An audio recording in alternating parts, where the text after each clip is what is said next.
Our next disease is filariasis, which is also called as elephantiasis. There are different types of filariasis such as lymphatic filariasis, subcutaneous filariasis and serous cavity filariasis. So before studying in detail about filariasis, let's see about these words: lymphatic, subcutaneous and serous cavity. Unlike other systems, there is one more system called as lymphatic system. Lymphatic is derived from the word lymph.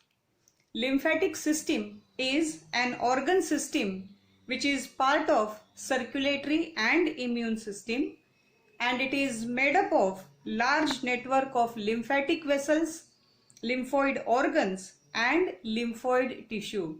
The fluid that flows through lymphatic system is called as lymph, which is colorless fluid containing WBCs. The role that is performed by the lymphatic system is it moves fluids from interstitial spaces of tissues towards the circulatory system. Another functions include to protect our body from invaders and maintaining body fluid levels. In addition to that, it also helps to absorb digestive tract fats and remove cellular waste from the body. Subcutaneous, it is a layer of tissue that is present below dermis and epidermis of skin. Serous cavity, the serous membrane lines and encloses several cavities known as serous cavities, which helps to reduce friction from muscle movement because it secretes a lubricating fluid. An example of serous cavity is abdominal cavity, and the serous membrane that lines abdominal cavity is called as peritoneum. The causative agents of these different types of filariasis are also different.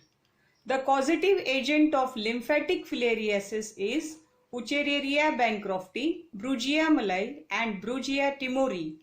The causative agent of subcutaneous filariasis is Loa loa species, and the causative agent of serous cavity is Mansonola species.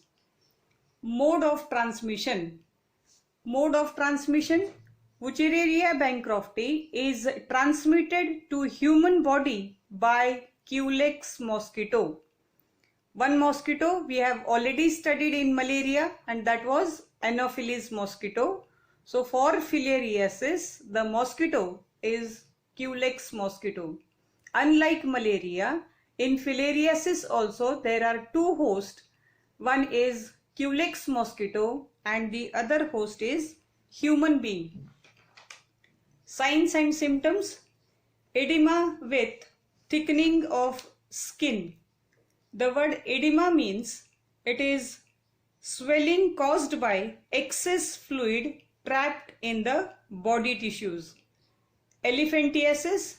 In lymphatic filariasis, the worms infect lymphatic system and causes enlargement of lymph vessels and lymph nodes.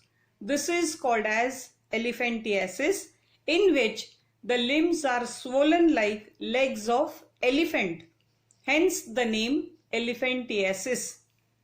The next is lymphedema. Accumulation of lymph fluid in tissue causing swelling is called as lymphedema. The next is hydrocele. It is a type of scrotal swelling that occurs when fluid collects in thin sheath that surrounds the testicles is called as hydrocele. Elephantiasis or filariasis, it affects legs, arms, breasts, scrotum, etc. Diagnosis: how will come to know that the person is infected or is suffering from filariasis? Presence of microfilari in blood smear by microscopic examination is the diagnostic test of filariasis. Treatment. The treatment that is given in filariasis is diethylcarbamazine, that is short form is DEC.